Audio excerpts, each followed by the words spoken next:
Students, अभी हम करने जा रहे हैं क्वेश्चन नंबर 3 ऑफ एक्सरसाइज 10.1। इसके अंदर भी हमें आगे जो हम लोज पढ़ चुके हैं एक्सपोनेंट के उसी को यूटिलाइज करना है। अगर हम फर्स्ट क्वेश्चन पे आए तो यहाँ पे 3⁻0 है, तो ज़ीरो की वैल्यू तो 1 हो जाती है। और यहाँ पे ये जो 1 है 4 है उसके ऊपर -1 है, तो उसको पॉजिटिव करने के लिए हमें रेसिप्रोकल करना पड़ेगा। और 1 पावर की वैल्यू जो होती है वो 1 ही होती है। यहाँ पे हमें वैल्यू ढूंढने को बोला है। इनटू 2 2 ज़ा 4 होता है। अब यहाँ पे प्लस की साइन है तो हमें एलसीएम लेना पड़ेगा। तो एलसीएम ऑब्वियसली यहाँ पे कुछ नहीं तो 1 होता है, तो 4 ही एलसीएम आएगा। अगर हम 4 यहाँ पे रखें तो नीचे से तो डिवाइड होता नहीं है, तो ऑब्वियसली ऊपर से मल्टीप्लाई करना पड़ेगा। यहाँ पे रखेंगे तो 4 4 डिवाइड हो गया, तो 1 का 1 आया, मल्टीप्लाई बाय 4। अब यहाँ पे मल्टीप्लिकेशन की साइन है तो ये 4 4 कट हो जाते हैं, तो 4 + 1 5 आंसर आया, है ना आसान। सेकंड क्वेश्चन में भी नेगेटिव पावर है, तो हम उसको रेसिप्रोकल करके पॉजिटिव करेंगे। उसके बाद डिवीज़न की साइन है, ये भी नेगेटिव है तो इसको भी पॉजिटिव करेंगे। अब हम क्या करेंगे, पहले इन दोनों का मल्टीप्लिकेशन करके उसको 1 टर्म बना देंगे। तो 4 2 ज़ा 8, 1 1 ज़ा 1। अब यहाँ पे 2 का 2 पावर हमने पॉजिटिव कर लिया है, यहाँ डिवीज़न की साइन है, तो 2 2 ज़ा 4। अब हम आगे फ्रैक्शन में पढ़ चुके हैं कि यहाँ पे डिवीज़न को मल्टीप्लाई करके इसका रेसिप्रोकल कर लो। तो 4/1 1 1 कट, 4 2 ज़ा 8, तो 1/2 आंसर आ गया। अब क्वेश्चन नंबर 3 पे अगर हम जाए तो उसमें भी नेगेटिव पावर है, तो उसका रेसिप्रोकल करके हमें पॉजिटिव बनाना है।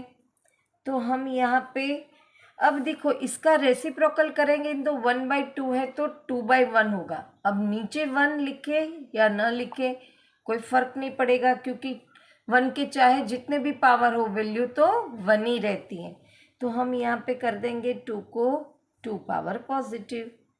यहाँ पे इस क्वेश्चन के अंदर यहाँ पे 2 है और यहाँ पे 3 है, तो यहाँ पे 3 को 2 पावर कर देंगे और यहाँ पे 4 को भी 2 पावर।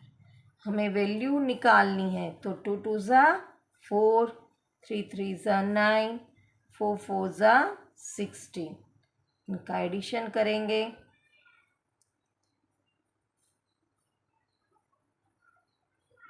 तो ये इसका आंसर है। क्वेश्चन नंबर 4 पे भी वही है, यहाँ पे नेगेटिव पावर है तो इसको भी हम पॉजिटिव करेंगे। पर यहाँ पे एक देखो कि ये जो ब्रैकेट है उसके ऊपर होल पावर 0 है, और मैंने आपको बताई थी कि जिसका भी 0 पावर होता है उसकी वैल्यू 1 होती है, तो इसका अल्टीमेट आंसर तो 1 ही आएगा। तो इसका सॉल्यूशन करे कि ना करे कोई फ़र्क पड़ता नहीं है। अगर हम करें तो यहाँ पे 1/3 हो जाएगा। 1 पावर लिखे नहीं लिखे कोई फ़र्क नहीं पड़ता, बिकॉज वैल्यू इटसेल्फ रहती है। अगर हमें यहाँ पे कोई और नंबर का पावर है तो इसका एलसीएम लेके इसको सॉल्व करना पड़ेगा, पर यहाँ पे हम ना करें तो भी चलेगा। हमें पता है कि 0 पावर में वैल्यू 1 ही आती है।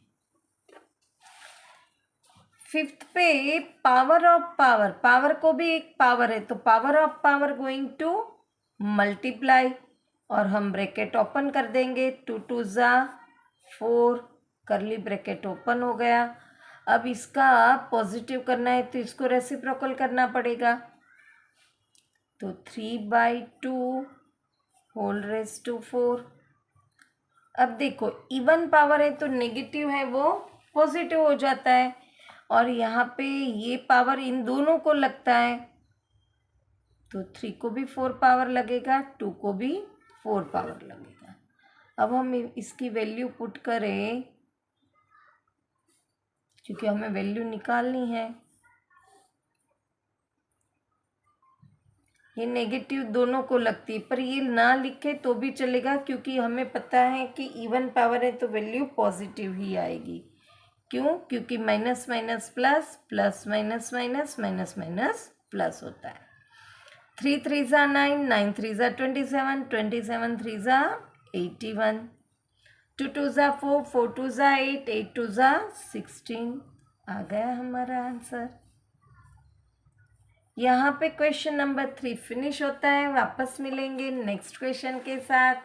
Till then bye bye student.